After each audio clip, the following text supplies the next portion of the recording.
just when you thought last weekend couldn't be topped, college football said, hold my beer. And we had the weekend that we had, what looked to be one of the weaker, some were saying the weakest slate of the year, delivered us the best college football I've seen as a college football fan in quite some time that I can remember. Somebody help me out. 5 top 10 upsets, was it? Or I think it was 5 top 11. Top 11 upsets. That sounds about right. I made a TikTok on it. I should know this. The only reason I know it is because of your TikTok, Noah. So, Hey, if it's wrong, I'm committed to spreading misinformation. Sounds good. It is what it is. It is what it is. But yeah. Anyhow, it was a great day to bet on the underdog. Almost had another upset in Miami. We'll get to that. Yep. But a lot of ball to talk about, fellas. How we doing? How was your weekend? I mean, what more can you ask for as a college football fan? I mean, not much at all. I mean, I saw another TikTok earlier this weekend saying that this was very reminiscent of the 2007 football season. I don't know if you remember, but there were 59 upsets that regular season, and I believe, and I believe the national champions were the 2-loss LSU Tigers. I'm not 100% sure on that, but anyway, huge weekend. Obviously, we'll cover the big ones, but Noah, how you doing? Pretty good, honestly. Probably the best Saturday I've had in recent memory. You two being out of town, Chris and I hung out, and it's crazy. Honestly, like we watched the Georgia game that was kind of meh, whatever, and then all of the fireworks started to go off. It was pretty crazy. Just to kind of be, out at a bar, like 7 TVs, 8 TVs, just one going off after the other. It was crazy. It was a damn good time, a weekend that reminds you that this is the best sport in the world. And absolutely. What a time to be alive. That's all I really got to say. So, I agree. There's no better time to be a college football fan than now, in my opinion. And before we get into the video, I just want to thank everybody for the support that we got over the weekend. It has not gone unnoticed. It's really motivated us to see the engagement and everybody that's tuned in. That's been awesome. So if you're new here, thank you for being here. If this is your first time watching, please feel free to like and subscribe. Stick around all season. We have college football content going on left and right. Wherever we can think of, we talk about it and want to build a community. So thank you again for the support over this weekend. It's been tremendously motivating and rewarding to see that kind of engagement. Yep. So and yes, we realize it is now mathematically impossible for both Tennessee and Alabama to have one loss at the end of the season. Please check the date on the video when it was released. That was recorded a week ago. But please don't. Any comment's a good comment, but like it's getting old. We are not that stupid. Don't hold us to what we said a week ago. It's probably outdated. Moral of the story. Contrary to the popular belief, maybe we don't live under a rock. We know Tennessee and Alabama lost, and that mathematically, that scenario is out the window, which is the fun part about college football, because your scenario like that, where it's like, oh, SEC might be in trouble, is in the shitter, to say, a few days later, because college football is so unpredictable. It's a beautiful sport. There's nothing better, in my opinion, but we're going to leave it there and get into our dogs of the week. This week, there are, I think, we're just going to throw some names out here. We got more than 3 guys. There was a lot of great performances this weekend from a lot of individuals in games across college football. I got 3 guys on the same team. Yeah. So a lot of great performances. We're not going to limit ourselves to 3. I think we want to give the shine to where it is deserved. And this week, a lot of people deserve that spotlight. So I will start, and we can talk collectively as a group. But I think we discussed beforehand, collectively, we wanted to nominate both Ashton Genty and Diego Pavia for Dogs of the Week for their individual efforts and their games. I'll gloss over the games for each of them if you somehow didn't see them play. Probably more likely not to see Ashton Genty play, let's be honest. But Yeah. if you didn't see Diego Pavia play, you missed out. Ashton Genty got sat at the half, but in that half of football, let me see. Do I have, these are his stats? Yes. Sorry. 13 carries, 186 yards, 3 touchdowns. In one half of football, he has already eclipsed the 1,000-yard rushing mark in 5 games this season. 2 of those games, he has only played in the first half. Quite frankly, video game numbers, more than video game numbers, you'd have to put it on rookie mode to get those numbers, I think. Yeah. So, in saying Heisman frontrunner, I don't know if that he is odds-wise, but I know he's at least number 2.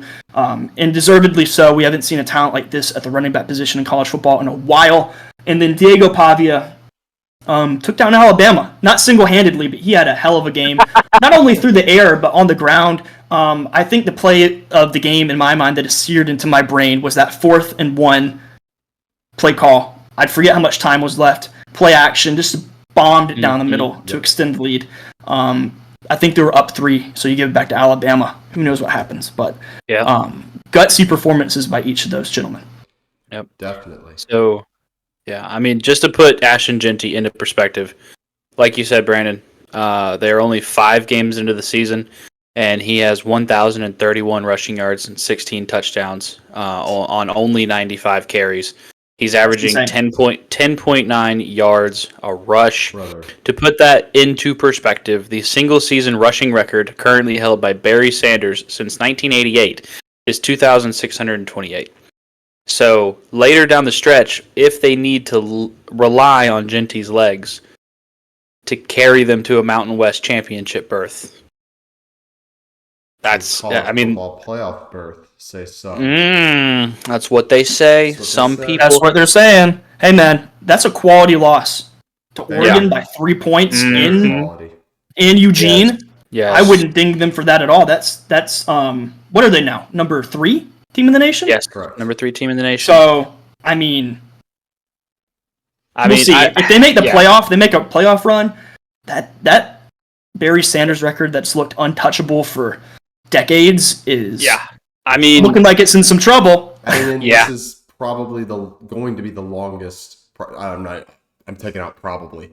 This is the longest season in college football history. Just whether you compare it like calendar wise, we're playing August to January. Game wise, potentially. Yeah. If I'm stepping on your toes here, sorry if you were getting there, but yeah. There's no, you're fine. There might be a chance. Really, the only time it got close since was Melvin Gordon in 2014 and then Kevin Smith in 2007. But they still were both under 2,600 yards.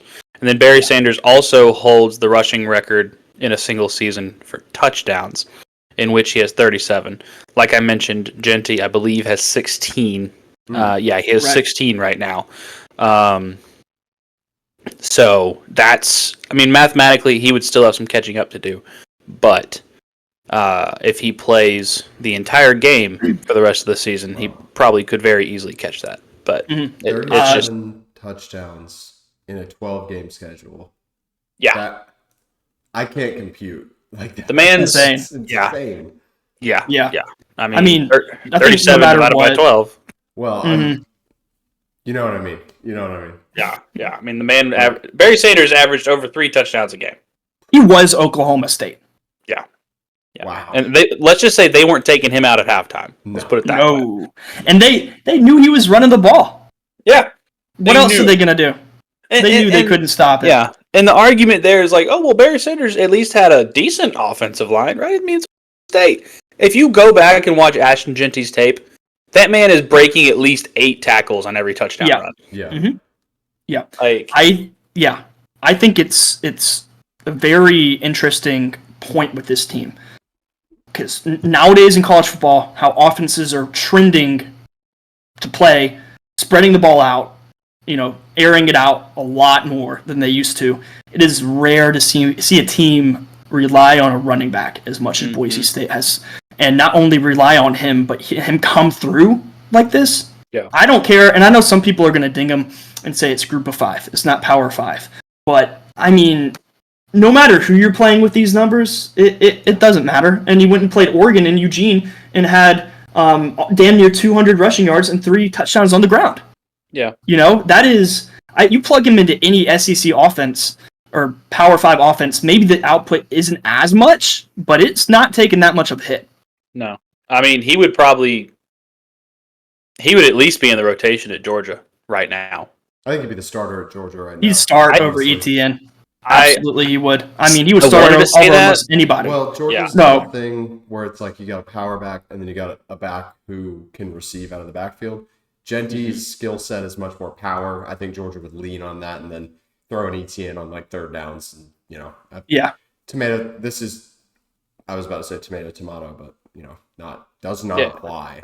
But that's a side tangent we don't even have to get into. But No. Yeah. But I mean, just wanted to give Genty his flowers because we're probably going to end up talking about Pavia later on. Yeah, we will. We will. We can go to them next. Those are our 2 honorary, and then we'll throw some more out there. But those are the 2 guys that we agreed heavily on for this. So I think Pavia's performance kind of speaks for itself. Does anybody have his? When I have his stats pulled up, I can read them off. 16 for 20, 252 yards, and 2 touchdowns through the air, and then 20 carries for 56 yards. No touchdowns, but if you watch this game, it seemed like every other run he had was crucial. To picking up a first down, to making it third and manageable.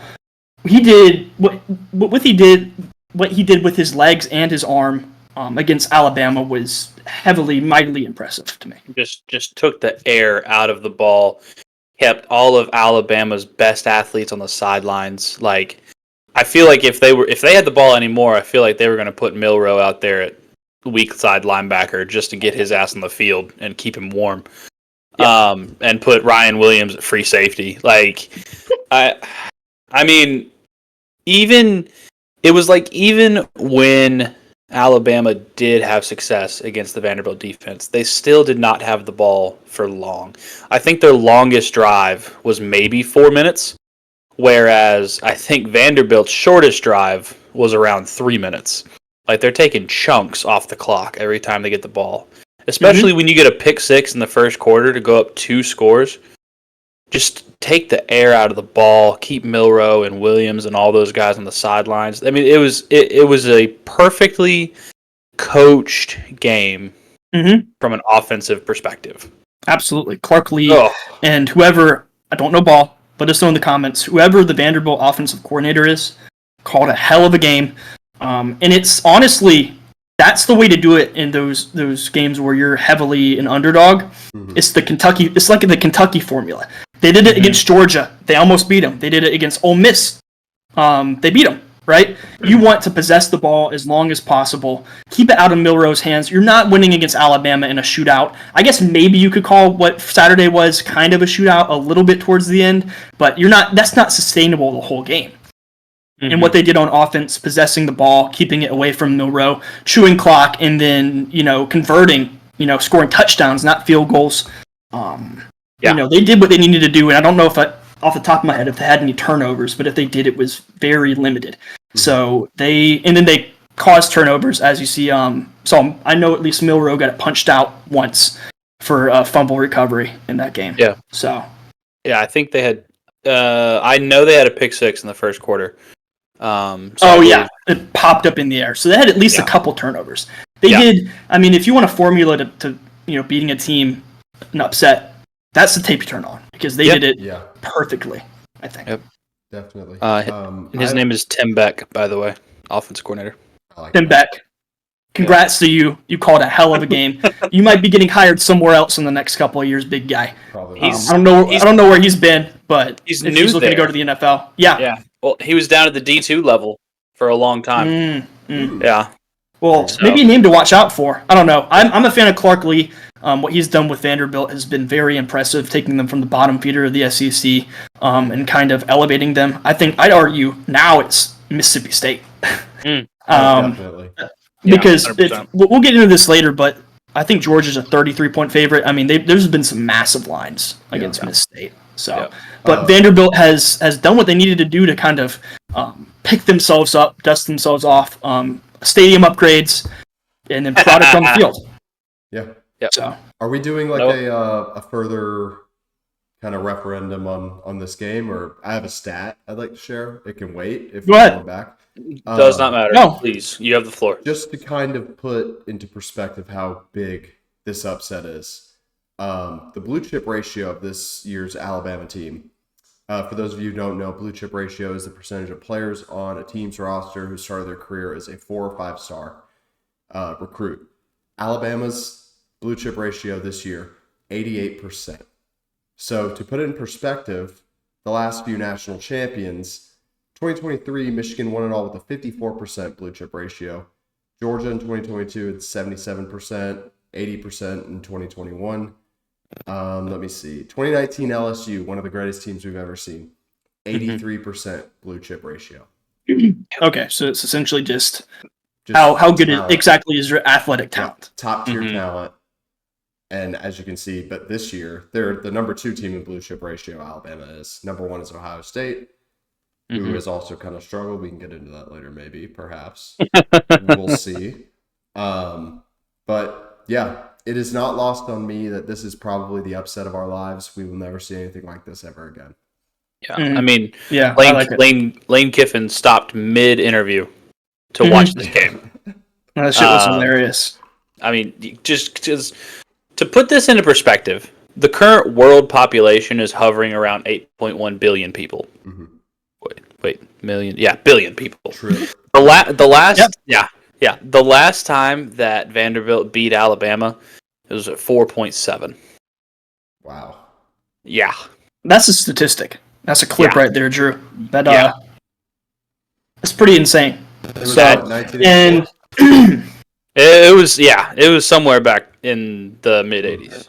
I had the date, lost it, but I will say I've had a few comments on a video that I made, short form wise. A few folks saying that the NIU. Someone said it was funny. Someone said, "Oh, the NIU Georgia upset was better than this," and I'm like, first of all, they played Notre Dame. Second of all, I disagree with that statement. I think people who don't watch the SEC as much might not realize how much of a doormat Vanderbilt has been for years and years and years. I'm not discounting what NIU did. I'm saying Alabama is a hell of a lot better than Notre Dame. For Vanderbilt to do that, even at home, their home field has been just like a vacation spot for opposing teams. Yeah. I mean, it's been pretty miserable, even to the point where Nick Saban had the clip from Pat McAfee where he's like, "Oh, the only place that isn't hard to play in the SEC is Vanderbilt," and I thought it was funny. Right after the game, that's the clip they show on the jumbotron. Yep. As they're storming the field. So, I mean, preseason, if you put NIU and Vanderbilt on the field together, neutral site, I'd be very curious to see what that spread would be. But yeah, we can all agree Alabama is much better than Notre Dame. So just by that math alone. Well, and being number 1, and you went and did what you did against Georgia, at least in the first half. You bent them over, and then you let them come back, but you're still you dominated Georgia, who was number 1 in the nation, and then you take that spot, and then you promptly go and lose to Vanderbilt. So I think that's a bigger deal in the grand scheme of things. But both impressive upsets nonetheless. Let's go ahead and round out the Dawgs, and we can get into more of recap content because there's a couple more games we need to talk about. Absolutely. So does anybody else have Dawgs? I know we did Genty, Pavia. I can take one real quick. I've got Le'Veon Moss from Texas A&M. Even Wegman, he didn't have any touchdowns, but he was very efficient when this first came back from injury, and A&M dominated Missouri. It wasn't even really that competitive. And then Le'Veon Moss had 12 carries for 138 yards and 3 touchdowns, and a Genty-esque stat line, 11.5 yards per carry. That's insane. So, yeah. Very efficient day against Missouri, who's no slouch. Team. Wow. Yeah. Impressive. Very nice. So I'm gonna kind of be a whore on this. I'm gonna throw around my dog of the week. Just a huge shout out to both Army and Navy. I'm just gonna highlight a few guys here. I mean, Blake Horvath, quarterback for the midshipmen. He only went 9 for 15 for 134 yards through the air, but the man had 19 carries for 115 yards and 2 touchdowns in their shellwhacking of Air Force. And Alex Texa only had 6 catches for 26 yards, but he also had 2 touchdowns. And then last midshipman I'm going to give a shout out to is Eli Heidenrock. Had 6 receptions for 100 yards. Wasn't able to punch it in, but obviously got them within scoring position pretty handedly. And then moving on over to the other undefeated service academy, Army. I'm sorry. I'm giving a shout out to a lot of guys here, but I feel like I have to just because Army had a perfect passing day. Throwing the ball. Starting quarterback went 5 for 5. His name is Bryson Daly. Bryson Daly went 5 for 5 for 140 yards and 2 touchdowns. One of those was a long bomb too. I saw a highlight. Yeah. That shit was awesome. So Yeah, you're telling me almost half of his passes were touchdowns? almost half of his passes were touchdowns, and then Insane.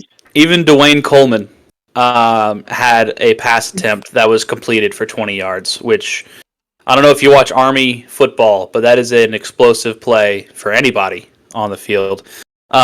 And then, I also have to give Bryson Daly his roses for his 13 carries for 110 yards and 2 rushing touchdowns.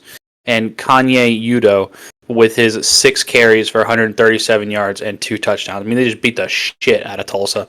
But if I had to give it to one guy, it would probably be Blake Horvath, just because they were playing Air Force, which I think that game means a little bit more to them than Army beating Tulsa. So I really hope those two teams carry this on for the rest of the season. But It's going to be a lot of fun if they do. I mean, the group of 5 race is going to be really fun to see who gets that spot. I'm super excited because there's a lot of good group of 5 teams this year that could knock off a couple teams that are going to make the playoff. Yeah. I think they're going to be a dangerous team that you don't want to play. I think it goes to show that the triple option isn't dead. no, Because if you don't defend it well and you don't know your assignments, they'll gash you. As a team who played against Georgia Tech for years and years with the triple option, we got it down the stretch. But there were some games where it's like if you're undisciplined as a football team and you don't know how to stick to your assignment and you don't communicate as a defense, and they have this well-oiled triple option read zone read thing going on. Yeah. You could be in trouble. and I mean, Vanderbilt also runs the triple option, or at least a variation of it, with all the pre-snap motions and zone reads. And No, I love that kind of offense. Misdirection. Yeah, It's beautiful. It's a lot. Winky, baby. Yeah. No, I mean, it's a lot of. It reminds me some of Todd Monken when he coached at Georgia. Not even option, just all the motions. Motion. I mean, Jeff, isn't he the head coach of Army? Jeff Monken? Ooh, I believe he is. I think that's correct. hey, Georgia.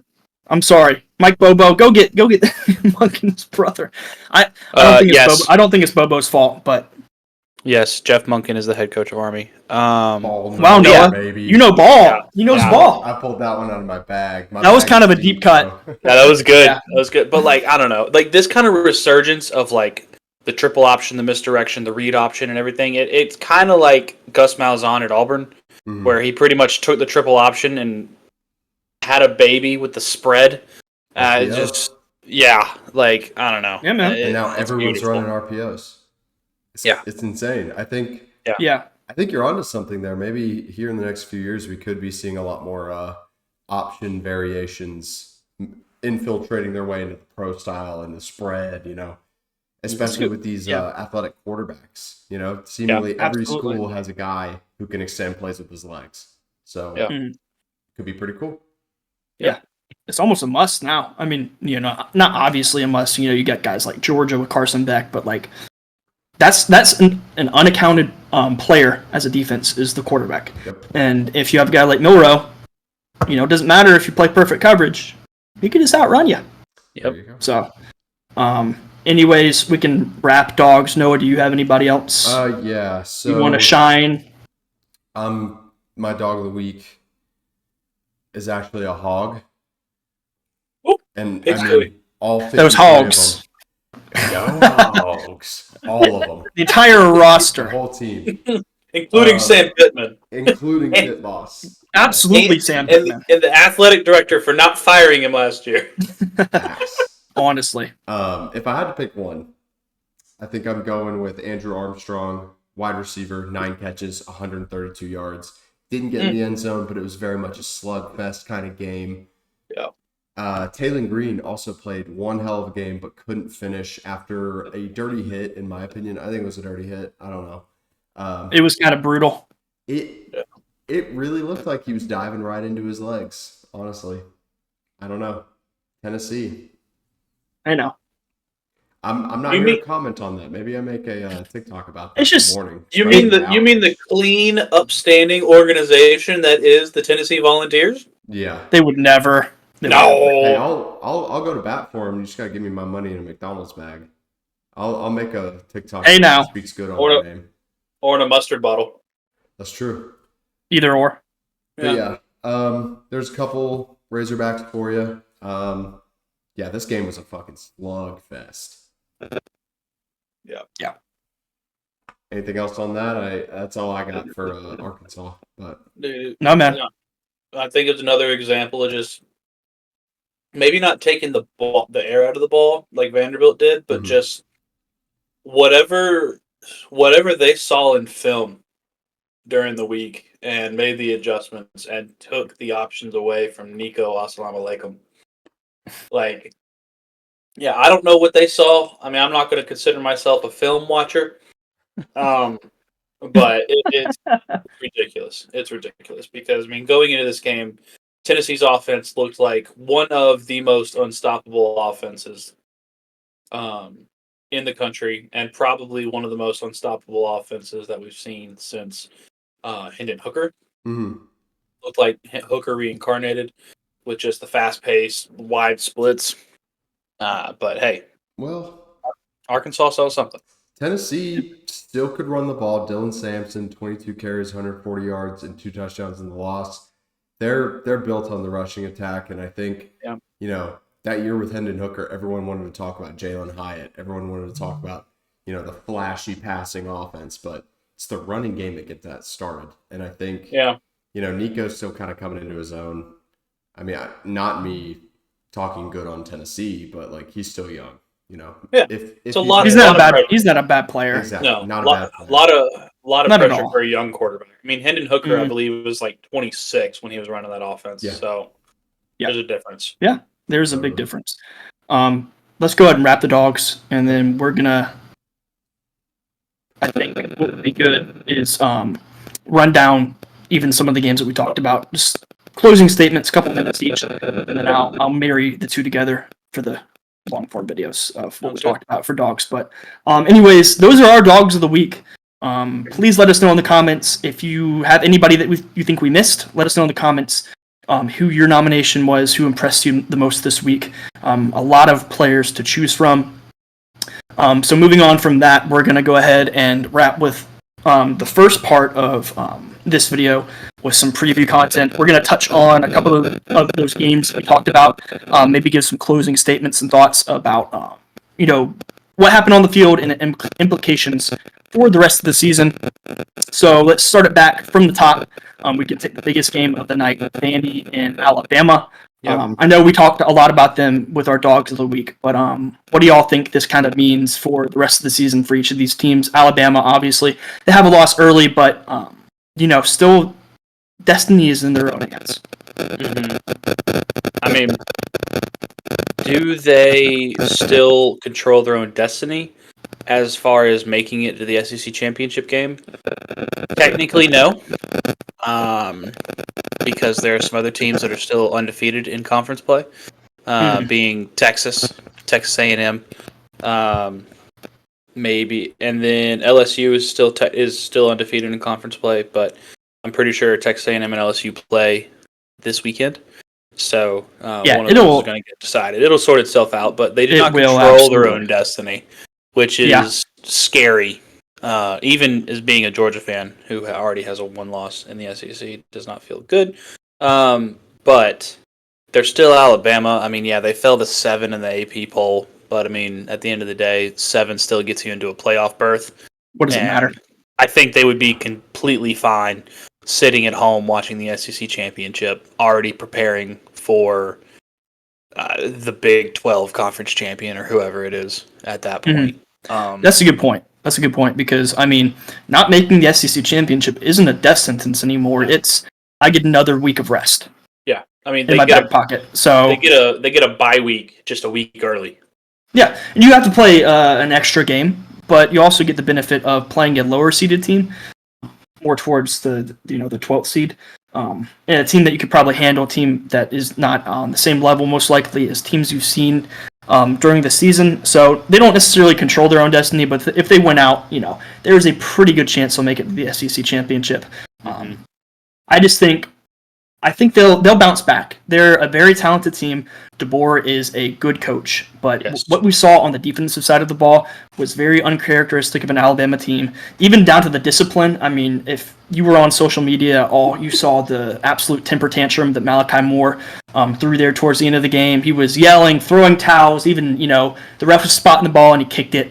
I mean, he had an all-time meltdown. I saw also another angle, and I didn't know this until earlier today, where DeBoer and their defensive coordinator, I think his name is Womack. I don't know how to pronounce his name. They sent somebody out on the field to sub him, and he told him, no, get off the field, and they tried to walk on the field and get him off the field, and he refused to come off the field. If you were on my team, you wouldn't play for 2 weeks. Like, I would let him drive. And that's what I'm saying is I want to see how DeBoer goes about this, because I'm not saying that a suspension is the right course of action. However, that's a dangerous precedent. It is. To let guys see that behavior and know when the going gets tough, you're allowed to just kind of I'm not saying he gave up, but act like that. Yeah. I mean obviously something will done. Yeah. Something will be done internally. Who knows if they'll even say what it is? I doubt he misses time. I'm just saying that is a dangerous precedent to set if you're a head coach. Yeah. And if that was Nick Saban, I would have loved to have seen the new asshole that he ripped that guy. He probably would have went on the field and grabbed him by the shirt collar and dragged him off the field himself. Or called a timeout at that point. I don't know if they didn't have any timeouts. But I don't think they had any. He would have taken the 15-yard penalty to go drag his ass off the field. Yeah, he would have intentionally jumped off sides and ran his ass out there and took him off the field. But kind of insane from an Alabama team who was always very disciplined under Nick Saban. That was kind of his thing. Was even down to the shirts being tucked in. Yep. I think on the Vanderbilt side of things, it's kind of changed my perception of Vanderbilt because, them losing to Georgia State, I was like, oh, well, the old Vanderbilt team, their season be over. There's nothing really to play for. It's over, it's done, it's gone. The close loss to Missouri, we're getting out of here. It's all good. Good season, boys. Let's just see if we can fight for bowl eligibility. Mm-hmm. And now, I'm looking at this Kentucky game. When we started this recording, they're 13.5-point dogs. I already took them. I don't know when this part of the video is coming out, but if you can get them as double-digit dogs, I would take it. At the Krog. This will be out earlier. Yeah, this will be in our recap vid, so it'll be up earlier in the week. So if you're seeing this, check the line. If it's anywhere near it, might want to consider it. We don't always know what we're talking about, but hey, Vanderbilt has a hell of a lot of momentum. Yeah. Kentucky kind of had they've been weird. They've been good when they needed to be, but then kind of this, I don't know. So not good enough to beat a Diego Pavia team by 2 touchdowns. But yeah, and then they host Ball State, and then they have the opportunity to do the funniest thing ever and host Texas. So they're hosting them. I think there's some magic about that new stadium. I swear, because if they wouldn't, I'm sorry. If that game was in Bryant-Denny this past weekend, Alabama would have won by a couple scores. Yeah, that's a fact of the matter. If they had the crowd on their side, they would have had more explosive plays. Yep. There would have been miscommunications on the defense. Yep. It would have been a hell of a different game, but I'm glad it was at First Bank Stadium in Nashville. Yeah. I'm saying if they beat Texas at home, don't finish building the stadium. No. Leave it exactly as it is. Arguably, stop now. Yeah. Yeah. Don't even keep going. That needs to be Construction preserved. zone. It's a Active, yeah, It's a vibe. and leave it with only one goalpost. Every touchdown they score on that end zone, you got to go to the other side to kick the PAT, or just go for 2 every time. Who cares? Yeah. Drew, I Um, really like what you Home field said advantage. about changing the perspective. Like Mhm. your perspective has kind of shifted on Vanderbilt. I feel the same Yeah. way. I think we are seeing. I don't want to say ascension, but like we are seeing them transform Trending from up. bottom feeder to, I hope they keep climbing and they're firmly in that middle of the pack some years more, Mhm. of the The SEC. bowl eligible. Yeah. Oh, yeah. Yeah. Absolutely. I mean, that'd be a huge step for their program Yeah. from 'Cause- where they've been. I mean, they've been Yeah. a baseball school and an Yeah. academic anchor for the conference. At Yeah, this point, and- like lost to Georgia State, that's bad, right? Mhm. Beating Bama, that will hopefully get some Good. asses in seats, and Yeah. hopefully turn some of those kind of fringe games that like they're a tough football team. They got Texas coming in a few weeks. Get those asses in the seats. Get the atmosphere pumping. Yeah. I You mean, got a chance in more games than Yeah. you normally would. So Yeah. I mean they've got Mhm. Auburn. To be fair, that's on the road, but they've got Mhm. Auburn, and who knows what's going to happen. You're either going to get the Peyton Thorne that has a decent day, or you're going to get the Peyton Thorne that throws 3 interceptions. And then you host South Carolina. Again, you don't know which South Carolina you're going to get. And then they do head to Death Valley, which they might just get outclassed there in that stadium. hard. But they host it. That's tough. Yeah, they host Tennessee. Ooh, I'm just saying, if Tennessee drops another game between Ooh. now and Vanderbilt, I like that. They could knock them out of the Say. playoffs. yeah, they could knock them out of the playoffs. You know how Well- much if I were Vanderbilt, how much satisfaction that would give me. Mhm. Oh my, unbelievable it would be. Yeah, they could be the this year's version of, what was it, 2021 South Carolina? Yep. Who took out Tennessee and Clemson, Clemson? Tennessee. Yeah, Oh yeah, because Michigan gave them the signs, right? Wasn't that Yeah. the Yeah. conspiracy theory? Yeah. Connor Stallions intervened. Connor Mhm. Stallions just showed up in Columbia on a Thursday afternoon. Just dropped Said, "Hey man." Yep. Drop a hard drive. Here you go. Mhm. Oh shit, that's funny. That is funny. All right, I think that's a wrap for Alabama, Vandy. We have a few more games to touch on here. Let me pull up my handy dandy list. We can continue it. We were just talking about Tennessee. We can roll it into Tennessee, Arkansas. Tennessee, I will say, I've been kind of a box score watcher for them. Not gonna lie, through this point of the season, they're putting up 70 against Kent State. It's impressive, but looking at least the box score, don't come for me.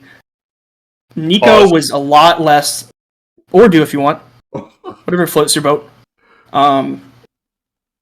Nico has been a lot less involved through the air than I imagined he would be. Noah touched on it earlier. He's a young guy. It's the hypo offense is not the most simple thing. It is go, go, go, go, go. I don't know exactly the specifics of it. They probably have like a handful of plays called at any point in time. You can change depending on the look. I'm sure it's a lot to deal with. I mean, because you're not taking a breath.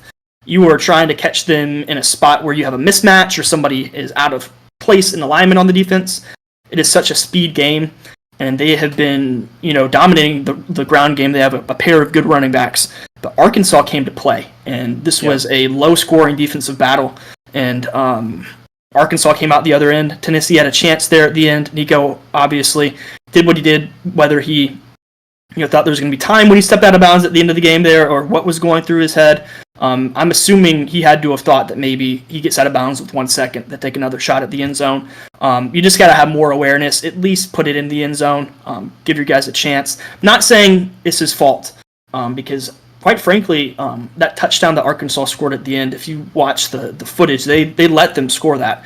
There was a guy on the goal line. I don't know who it was for the Tennessee. It was a Tennessee defensive back, and he kind of played Ole, like he looked like he was trying to go tackle him and just backed up at the last second. Yeah. Not the dumbest move if you think that much that they're going to score on you, then go ahead and let them score and give yourself a chance. But he was obviously Tennessee, coached to do that. Like, there's no way a player just makes that decision. He was coached to do I'm that. sure that was communicated, and it gave him a chance to win at the end. Obviously, not a spot you want to be in to give up points to give yourself a chance, especially as especially a team like Tennessee, who has been touted as dominant by a lot of people this offseason, as not even a dark horse anymore in the SEC. There was a lot of people talking big game about Tennessee. Yep. And I'm not saying they're a bad team, but they obviously have a lot more holes than people were ready to admit on certain sides of the internet, I think. Yeah. A lot in our comment section too, huh?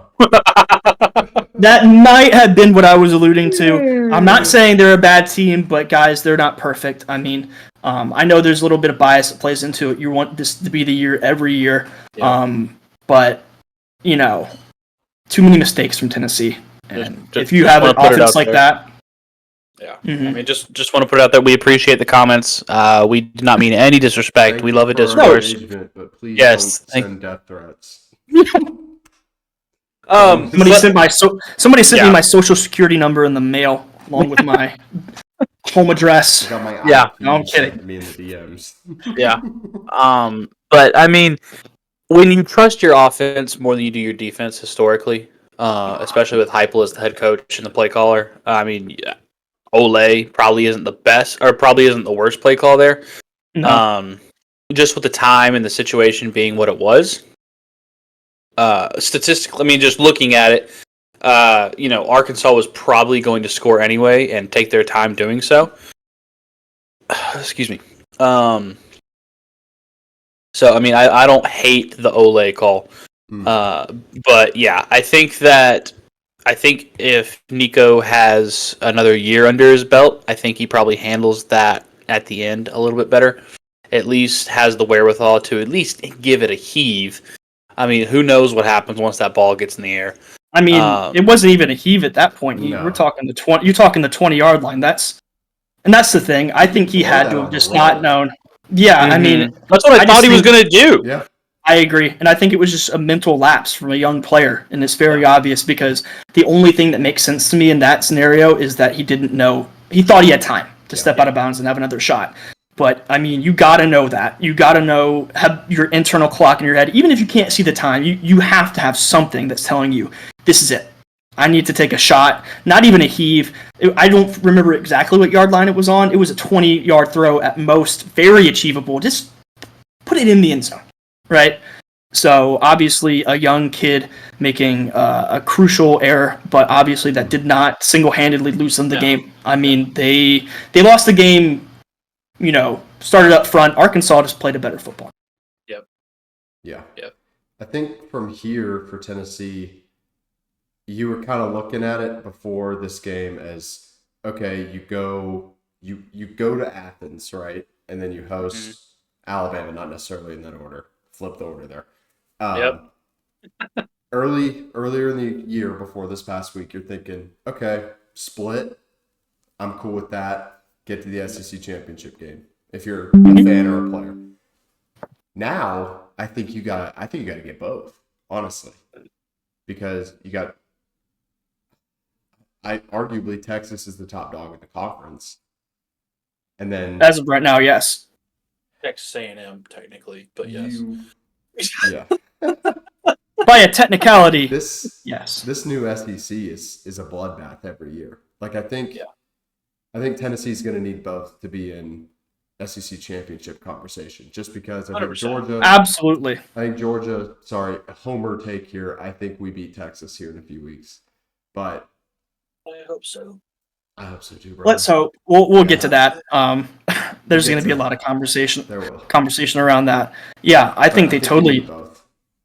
You need both for the SEC championship, but hear me out. Hear me out. This might be a hot take. If you split them and keep it close with Georgia and Alabama, and you're 10-2 as Tennessee, I don't hate it. Are they out? You're probably making at 9-3. They're out. You're out at 9-3. If you split Alabama, Georgia, make it respectable, you give yourself a hell of a chance to make it in, even without the SEC championship. You get an extra week of rest, and you probably get a home playoff game. So in this new system, that's not the worst thing, but you can't drop both. If you drop both, you're out. In my mind, you have to split. There's no way. Yeah. There's too much talent in the SEC to make it in at 9-3. You're going to have other teams that are 10-2 or 11-1. Yeah. Well, I think. Hypotheticals are running through my brain right now. But those are fun because they get disproved real quick. Yeah. No shit. But I mean, if Tennessee beats Alabama and then loses to Georgia in close fashion, like you are insinuating, then you would. And if let's just say Alabama wins the rest of their games, you'd have a 10-2 Alabama and a 10-2 Tennessee chilling at the crib watching the SEC championship game. Both probably knowing that they have a playoff bid coming up in a week. Yeah, that's a good point, because then you could be punished for losing the SEC championship if you're Alabama. You played an extra game, you have an extra loss. Yeah, well, I guess down to that. Yeah. Well, the funny thing is,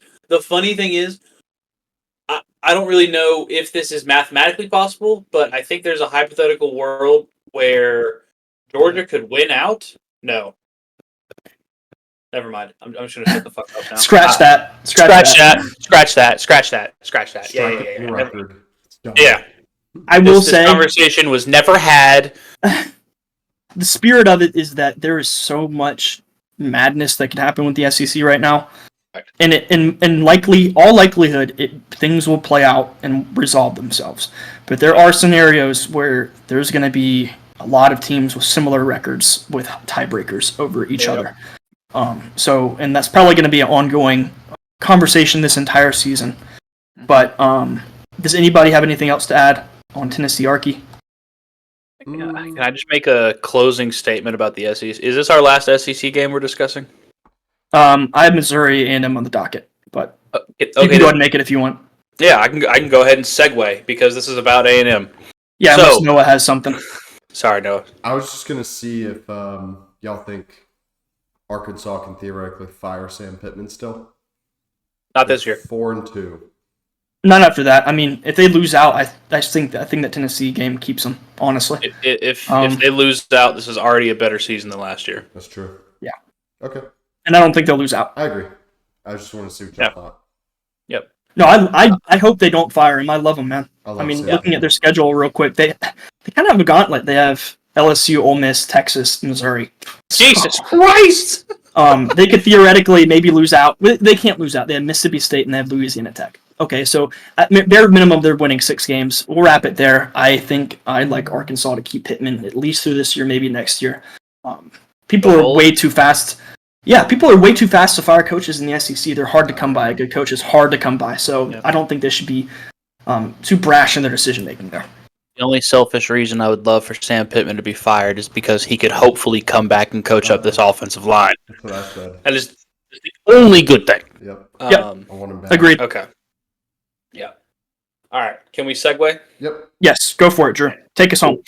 So with Texas A&M taking Missouri, the bitch-ass Missouri Tigers to the woodshed on Saturday. Whose lock was that? I have no idea. Some idiot. Doesn't know ball. Know ball. Probably wearing a yellow shirt right now. Beautiful hair, beard.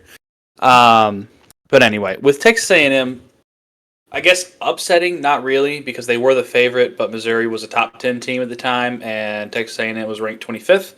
They are now 15th. But anyway, they are currently atop the SEC standings, sitting at 3-0 in conference play, with this schedule ahead of them. Mississippi State, they host LSU, they head to South Carolina, they head to Jordan-Hare, and then they host Texas.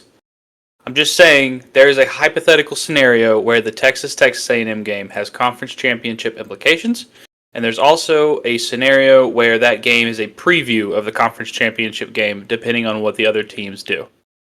If that doesn't show you how wide open and how crazy the SEC is right now, look at that, because Notre Dame took Texas A&M at home and won in a dogfight.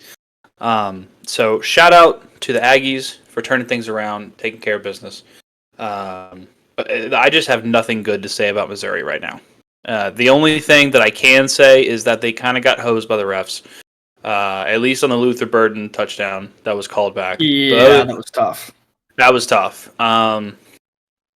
But I don't know. I feel like we could talk about the SEC race for like 30 more minutes, but I'm not going to do that. I'm looking at Texas A&M's schedule to this point. If they play any team other than Notre Dame, and Notre Dame, they're their own category. We could probably talk 30 minutes about them if we really wanted to. Mm-hmm. If they play, let's say, I don't know, fucking Stanford or some shit at home, week 1, beat them. They're undefeated right now, coming off a 31-point victory against the then number 9 team in the country at home. We are talking about A&M a whole lot differently. 100%. Absolutely. And I think 100%. I think a lot of people were very quick to write off A&M after that week 1 game. Just be like, oh, yeah, me too. I did too. Yeah. I think Same everybody. with A&M, you know. Yeah, their offense looks like trash, just all that. So I think, tight win against Arkansas now 2 weeks ago. Hey, man. Hey, rivalry game, And it's hard to win in the SEC. Yeah. Yeah. You saw Arkansas just did to Tennessee. I mean, Exactly. they remind me a lot of like a Kentucky. People write them off. Exactly. There's talent across the entire conference. Everybody, I will say the only genuinely bad team that I can think of this year in the SEC is Mississippi State. They got boat raced by Toledo. Anybody else you think of, even teams the perennial powerhouses in the SEC, but even teams who are having down stretches like Auburn or Florida, Auburn took Oklahoma to the line, Florida put it to UCF, who's a pretty respectable football team. Mm-hmm. Conference top to bottom there's no, Kirby Smart has talked a lot about this too, there's no guarantees in the SEC. No. And it might make me sound like an SEC homer. I am. But I wholeheartedly believe it because, football is hard and you have to be on the same page and you have to bring your A game. And when you're up there, teams like Georgia, Alabama, Tennessee, you got targets on your back and you're going to get everybody's best shot. Mm-hmm. Yep. So, I will say I like Mike Elko a lot at A&M. I think it is a breath of fresh air from Jimbo. He hasn't played good ball. They didn't get discouraged after Notre Dame. And, like you said, Drew, they're technically first in the SEC as it stands right now. The schedule isn't that daunting. Their biggest game the rest of the way is LSU, and they get them at home, I believe. And then you have, or they in Death Valley. No. Oh, wait. I was going to say up until their biggest game is Texas. Oh, at the end of the season. okay. I'm talking about before Texas. I thought he was before gonna Texas, be like, obviously. Texas will have 4 losses by then. Don't worry. It's like, Brandon, you are no longer allowed to drive any videos from now on. Look, but no, they go host LSU. Yeah, no. Texas goes Georgia, Vandy. That could be a 2-loss stretch. Who knows? Hypothetically, yes. Known powerhouse. Diego Pavia and company. Theoretically, they are next on the schedule. They are. That's hilarious. But up until Texas, asterisk. That's their biggest game.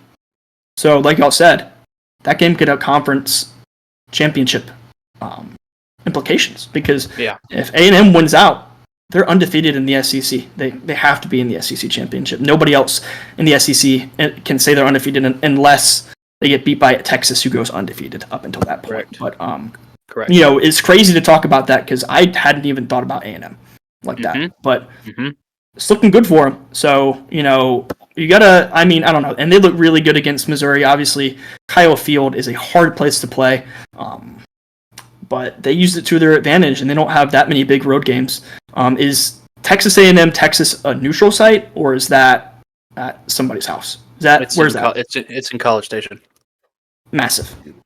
That's massive. That is huge. So the rest of their big games throughout the way are in their own backyard. Mm-hmm. They completely control their destiny. I haven't heard many people talking about A&M like that. And I think people need to start thinking about it because if you get past LSU, there needs to be some serious conversations being had about them being, right there for the SEC championship. Yeah, their toughest road games is a coin toss between South Carolina and Auburn. Yeah, and look, they could very well lose one of those games. Don't get me wrong. This is a team that came out and kind of laid an egg against Notre Dame. I'm thinking, hopefully, for their sake, they've turned the page and.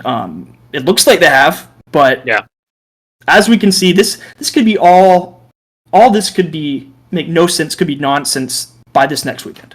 So who knows? Sure. But right now, they look good. Yep. Yeah. Good deal. All right. Do we want to talk about the Woke versus Coke game to wrap up previews? How do we feel about that? Yeah. We can touch on it a little bit. I'll be the first one to say we live on the East Coast. All three of us do. I caught some of that game, Yes. but the prevailing theme was that Cal had a lead, blew a lead. That was that. I think you said previews. Did you mean to say recap? Yes, sir. We are I'm gonna time admit what I travelers. stood. We are time travelers on this channel.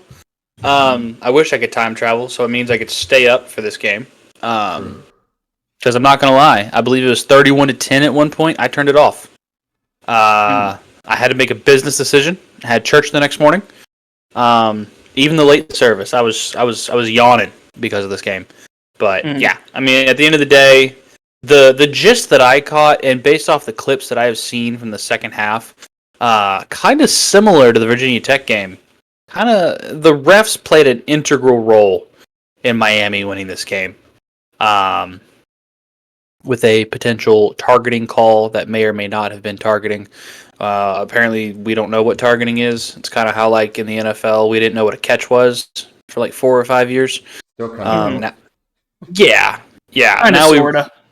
we don't really know what a targeting is, but like, I don't know. It's just funny how the ACC crew.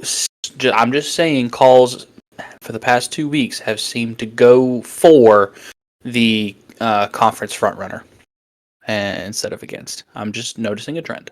Not saying anything, just noticing. Just observing, not saying anything is correlated.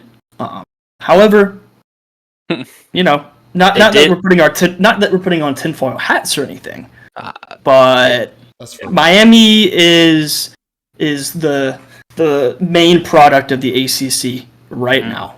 Far and away, you have a Heisman contender in Cam Ward. Clemson is good, but not as good as they've been in the past. They don't have a guy with the it factor, the guy that you can hang your hat on and say, that's the guy that is, the Heisman candidate, is a leader of the team. And I think overall, the ACC would like to push more of the product on the field for Miami, which is more of an explosive defense, or not defense, explosive offense, defense, sometimes optional. Yep.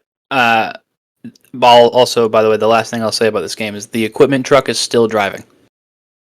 Is there a tracker? Dude. There's not a tracker, but just, math. Unless they left immediately, even if they left immediately after the game, I still think they would have just now gotten into Florida. Yeah. Drew, you should, if we can find more, I'll go look for that. You should make a follow-up, because that video was sick. That video was sick. If anybody's here from this video, let us know. I'm curious to see if anything bled over. Maybe not, but video did well, and for good reason. I mean, that's insane for conference play. I'm pretty sure they play Stanford next year, so they're going to beat their own PI. But yeah. Anyway. Yeah. All right. Anything else? Woke versus Coke? I think that's the one we have the least to talk about, unless Noah, you want to add something to round us out. If not, talk about the targeting. That's all I got. Yeah. Really. Yeah. I mean, hard to notice big calls like that not favoring Miami. Yeah. Not even saying also, sorry. They did. No, the Calgorithm showed up. One of the more enjoyable game days in a while. A lot of energy. Their first game day ever, right? And Reese Davis sounded like he was literally dying on the call. So, didn't he work like a 22-hour shift? Yes. I saw. From what I saw, they had somebody lined up to call a game at the 10:30 slot. Dropped out for personal reasons. Reese, already being in the area for college game day, gets the call. This man had no voice by the end of the game. Man's already in his pajamas. He's got his slippers on. Yep. He's sipping on a nice cup of tea. And like, hey, Reese, I hate to call you in. Dog. Time bear. Touchdown, Miami. Hey, talk about overtime pay. I'm sure that man got a fat check. Oh, yeah. From that ESPN Disney money. I'm really hoping they did, because that's such a feat, to be able to call a game like he does. He does good in this energetic calls, and you're yelling a lot of the time. So, I mean, he is obviously out of it on the call, but can you blame him? I mean, employee of the year right there. So, you love to see it. I think that's going to wrap the recap. Moving on to preview for this weekend. This is one of the weekends, not the weekend that everybody's been waiting for, but one of the bigger weekends of the year. We have 3 absolutely massive games with playoff implications afoot for each of them, pretty much. So we're going to dive straight in, we're going to start with the biggest game of the day. How about that? We'll go Ohio State, Oregon. 2 of the best teams in the country, number 2 and 3, are meeting, and they have been largely untested, each of them. Ohio State did play Iowa. They beat them. Iowa's not a bad team. Oregon got taken out of the line by Boise State, and I think they're much more untested. And does anybody know where this game is being played? I'm sorry, I didn't prepare. At Oregon in Austin. At Oregon. So that is interesting. I still like Ohio State, though. I can't lie. I think it's hard to argue against that just because of how close some of these games that Oregon has been playing. I mean, the argument could be made that they've been sleepwalking through the first part of their schedule, not trying to show a lot on tape. Or you could also call it Dylan Gabriel getting acclimated to the system. But I think at the end of the day, I mean, hell, I made the same argument about Missouri last week and see where that put me. But yeah, I think we got to go Ohio State here. Not battle tested. I mean, they beat Iowa, which is good. Iowa's a good ball club, but I think that Ohio State's just going to be able to go in there, out athlete them down the stretch, and take care of business. I like that. Looking at this game, Ohio State, probably the most talented football team in the country, and this is their first chance to prove it on a massive stage. Oregon, we saw them get gashed against Boise. We saw them multiple times get taken to the wire. I think Ohio State has a chance to really send a message to the rest of the Big Ten and subsequently to the rest of the nation. Big day for Travion Henderson. Big day for Quinshon Judkins is in the works because we saw what Ashton Genty did to Oregon. Give me the Bucks. Yeah. I like that. And that's something I was thinking of, Noah. Boise State gave you the blueprint to beat them. And you have two of the best running backs in college football in your stable as Ohio State. I am looking for a lot of ground and pound from them, but also Will Howard is no slouch. I will say one note for Ohio State. This is obviously each team's biggest game. Up until this point, Ohio State really hasn't been tested on the road so far. They've gone to Michigan State, but let's be honest, that is the dumpster fire of the Big Ten right now. In my humble opinion, it's kind of going in the toilet. Not to say that it's not a good road win, but, Autzen and Eugene, a little bit of a different story. However, I don't know. I haven't seen much of a test out of Oregon either, and I don't think they've had really any challenging road games. They played Oregon State on the road, right? And so Oregon State isn't what they used to be or Oregon ever were, really. Has to keep the crowd in the game if they're going to have a game. Absolutely. Yes. That's going to play a huge role, and I mean, I don't know. Biggest test for each of these teams up until this point. Winner driver's seat for the Big Ten. So this is going to be a massive game. I'm looking forward to it, but I think this is a clean sweep for the Buckeyes. Right? Sadly, yep. Yes. Hard to pick. I think it's hard to pick against them here, even Oregon being at home. Yep. We'll see. But it's going to be a hell of a game. That's going to be the nightcap for this weekend. So, sure. Moving to the SEC, we'll leave Red River for last. Yeah. Yes. We're going to touch on Ole Miss, LSU. Does anybody? There's a lot of good games at 7:30, unfortunately. Does anybody? Drew, I'm looking at you. Do you know the line for this game? Or are you gonna? I am appalled that you said I even have to ask. Why did I even ask? Drew, what's the line of that game? Thank you, sir. Yeah, we're gonna pass. I shouldn't have even asked. Chris the Bear Falca. Yeah. Okay. Yeah. According to ESPN Bet, at the moment, it is Ole Miss -3 in Death Valley. So too weird. I don't have a gauge on LSU this year, fellas. I don't know what to think. I haven't watched a full LSU game since their opener. They have gone 4-0 since their opener. Yeah, kind of a similar story to A&M where it's like you lose early, you bounce back. Yeah, and they are currently undefeated in the SEC. And there was something I was going to look for here. I can't remember what it was.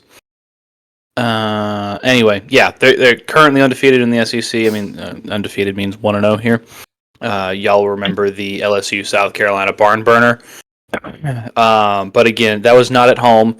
Their margin of victory on Baton Rouge soil is, 44-21, 34-17, 42-10. Like, they are a homer team. Like, they love playing at home.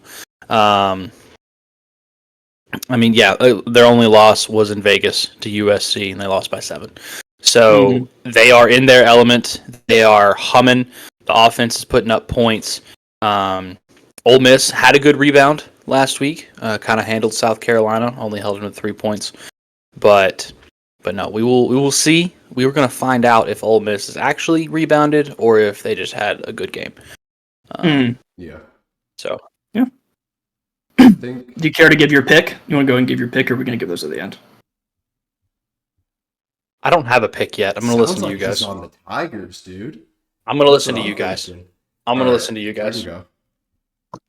I just looked. The over-under this game is 64.5 right now. That is wild to me. Yeah. That is for an SEC matchup? Yes. Looking like a Big 12 over-under. Yeah. I think the crowd is going to play a very big factor in this game. And looking at Ole Miss's schedule, they have not had a meaningful road game yet. Yeah, they went to Wake Forest, but come on, it's Wake Forest. I'm sorry. Yeah, they beat Wake Forest so bad that Wake Forest dropped out of their game next season. So they had a running clock in that game, I'm pretty sure. Yeah, but obviously, looking at these two teams, who do I like more? I like Ole Miss more, but circumstance plays a lot into this for me. I think Death Valley's going to be rocking as always. I think LSU finds a way to win this game. Nussmeier has not shown us to this point the quarterback that we thought he was going to be in the 2022 SEC Championship when he came out against the national championship winning defense and torched him in the second half. Yeah. I think now's the time to come out. I think this game's a shootout. I think this potential game of the year on at the same time as another potential game of the year. But unfortunate, but yes. Give me LSU. I think LSU pulls it out. They find a way. The Tigers? Yep. Hey, count me in. Garrett Nussmeier, and I will say, I know it hasn't been the season that we've expected, but if you look at his stat line, 1,652 yards, 15 touchdowns, 4 interceptions. Almost as many as Ashton Genty. Okay, that's funny. I understand Ashton Genty does have less yards. A quiet, almost 2,000 rushing or yards to the air, 4 interceptions. Almost a 70% completion rate. He's not a bad quarterback. Obviously, following the act of Jaden Daniels is tough. In an offense that was basically molded to the Heisman winner this past year. So a little bit of a transition. Obviously can't do the same things on the ground, but he's got an arm. And LSU has kind of bounced back. And I think the momentum is on their side. It's in Death Valley. That's huge. If it's in Oxford, I still might take LSU, to be honest. But I would lean more Ole Miss. There's just something about it. Something about a night game in Death Valley. No matter what the LSU team is, they're going to be coming ready to play. I like the Tigers here.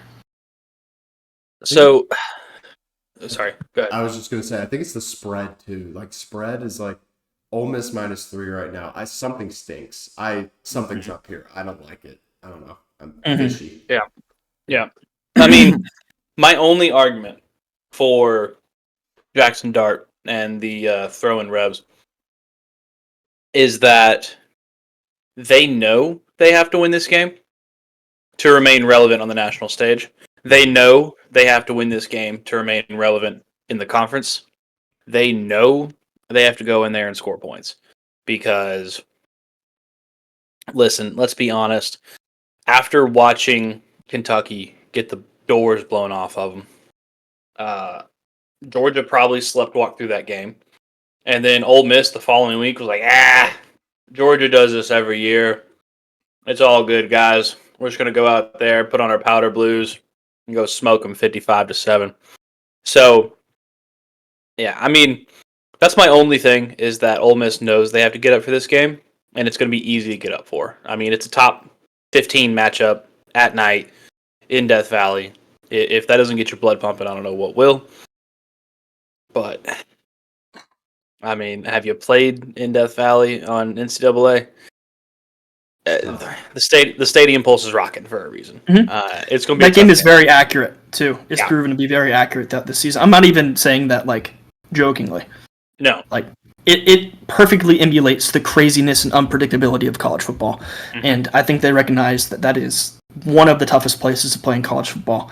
Yep. I mean, there's nothing really like it. Mm-hmm. So, I don't know. I don't want to make a pick for this game. Can I abstain? Yeah. Can I bitch out? Spread if you want. What spread do you like? At least give me like a lean. I like Ole Miss. I have a soft spot in my heart for Ole Miss. They're my second favorite SEC team. That's fine, man. Parity. Yeah, some parity here. Come on. Yeah, I think Jackson Dart is a good quarterback. I just think that I don't know enough about LSU's front seven. If LSU's front seven can poke the holes in the Ole Miss offensive line that Kentucky did, Jackson Dart's going to have himself a long day. Mm-hmm. But if they can shore those up, I think that this is going to be a shootout. It's going to be a fun one. Yeah. I think the only notable name on the LSU front seven is Harold Perkins. Now, he is what you may call a generational player, but outside of him, they've been kind of weird about his spot, too. They've been, I think, transitioning between edge rusher, outside linebacker. I think he should be rushing the passer most of the time. But I took Ole Miss, took LSU. I think Ole Miss could easily smoke them, to be honest. So I would love a shootout. Please, football gods, if you can hear me. I want an absolute just back and forth game. I want 63 to 66 or something like that. I don't know. I'd love it. Absolutely. Okay. That leaves us with the last matchup of the evening. Only going over the three big ones. We are on to the Red River rivalry, Texas and Oklahoma in Dallas. Correct? Yep. Very nice stadium. Texas very nice. So currently, the line for this game, according to ESPN Bet, you can shop your sports book. But according to ESPN Bet, Texas is currently a 14 point favorite, opened at 14.5, so it's down half a point in favor of Oklahoma. And then if you are a believer in ESPN analytics, which most are not, Texas has an 85.1% chance to win this game, according to ESPN analytics and their FPI. Take that how you will. This game, I think no matter how good these teams are, is always very competitive. You saw it last year. Oklahoma pulled off the upset. It's kind of marking right around the midseason, right around when teams are ramping up. They're finding their true identities of who they are going to be in the season. They have some games under their belt. This one is absolutely huge, especially if you're Texas. I believe they have Quinn Ewers back, which will be massive, but he is coming off having not played a few games. And I do think there's going to be people calling for Arch to play this game. I don't think it will happen, though. I think Ewers is the clear choice. Let us know in the comments if you agree with that. I don't know if that's a hot take or not, but I think Ewers is kind of the driving force behind that offense, and you saw what happened, what they did against Michigan. Even, we know what Michigan is now. They were a top 10 team there for a sec. They're not bad, and he dismantled them, went into the big house. Obviously, they're a shell of their former selves. I think it's still impressive, and I think he's still the choice at quarterback. And if he plays and they're on their game, I don't think Oklahoma wins it, but I do think they'll keep it competitive. Yeah. I mean, this game does feel eerily similar to the Red River from last year. Very similar spot. Very similar spot. I lost a lot of money because of Oklahoma. But I just want to say that I am so happy this game is not being played at noon. Yes. Yeah. I do. Yeah. Yeah. I do think Texas should win this game. However, if I'm Oklahoma, I am pulling up that Mississippi State film because Mississippi State was in that game for a half. And just seeing what happened in the first half. Like, what do you see? What did Mississippi State do that worked? Was it because Arch was in the game and it was an SEC opener? Is that what it was? Or, is there something else? But yeah, I think that they're going to get up for this game. This is Oklahoma's biggest game of the year. I don't care who you ask because, listen, odds are they're probably not making it to the SEC championship game. And looking at the rest of their schedule, they go to Death Valley and they play LSU. They host Alabama. They go to Ole Miss. They do not give a shit about those games. By the way, damn, Oklahoma kind of got screwed on the schedule wheel of fortune here. If you've seen Texas's schedule in comparison, yes, they got 100% screwed. Yeah. So, but Oklahoma knows that, hey, if we can get up and beat Texas, we've done it before, we'll do it again. If we can win this game, maybe we can ride that wave. But, this is their Super Bowl. So yeah. Mm-hmm. I think Texas wins. Okay, but I would love if Oklahoma covered. I just want this to be a good game. I thought you were about to go put the house on OU money line. Nah. He ain't touching this one. Not touching it with a 10-foot pole.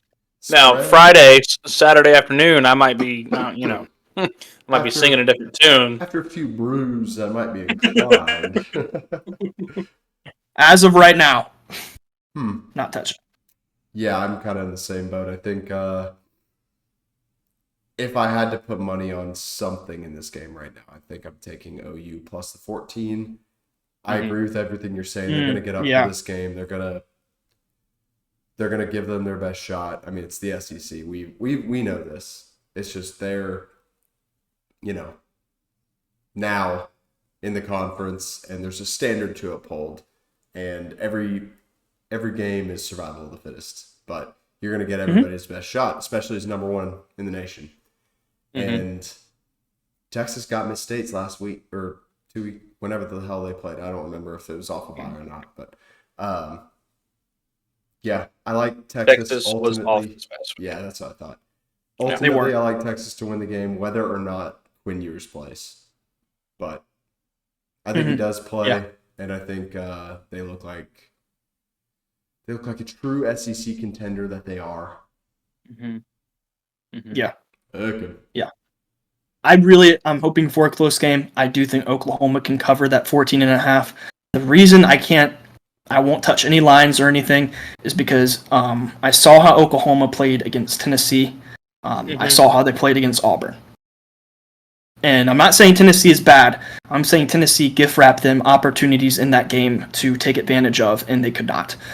Turnovers, sloppy play. Is Jackson Arnold even starting? I don't know. It's a good question. They've been back and forth. Questionable at quarterback. It's been pretty dysfunctional. Their defense is a Brent Venables defense, so it's going to be pretty, probably the anchor. They're probably going to be better than the offense most years, and it's especially prevalent this year. Just seeing what they did against them and looking at what Texas has done. Obviously, they slipped up against Mississippi State, but they handled them. I don't think Texas has gone through as many tests. Oklahoma playing Auburn and Tennessee, you could argue has prepared them a little bit more for this moment. However, just seeing how they performed in those games, they had opportunities. I think for Auburn, correct me if I'm wrong, they let them come back a little bit and almost won. Obviously, they beat Auburn, and it was in Jordan-Hare. So a good SEC road win, but just mainly for me, that Tennessee game, it was like they, in my mind, very well could have won that game. Yeah, Tennessee it's in your backyard. Yeah, it was a sneaky cover. It was kind of a cover. And they had opportunities after opportunities in that game. They were gifted turnovers, and they could not capitalize. So if that's the version that comes out, Texas is going to cover. But all right. Anything else on that game, fellas? That's all I got. Just hope it's a good game. There you have it.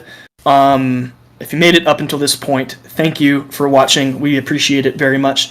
Let us know in the comments what your picks for these games would be. If there's any other games that you have your eye on for preview, let us know what those are, who you think is going to win. Any big upsets you might have in mind, just throw anything down there. Any kind of ball. We love to talk ball. So again, like I said at the beginning of the video, thank you for the continued support, especially the influx of it as of late. It's meant a lot to us, more than you would know. We love being able to do this and talk ball, trying to build a community, and the more you engage and support us, the more encouraging it is to keep doing it. We just want to have fun and talk ball. So thank you for sticking around. If you're watching this, also thank you for the all-in-one take. But if you're not watching this, obviously you won't hear this, but more videos up throughout the week, and then keep your eye on the short form. We are constantly on the grind for the short form. Lots of different ways to talk college football. We love to do it, but yeah, thank you for watching, and we'll see you in the next one.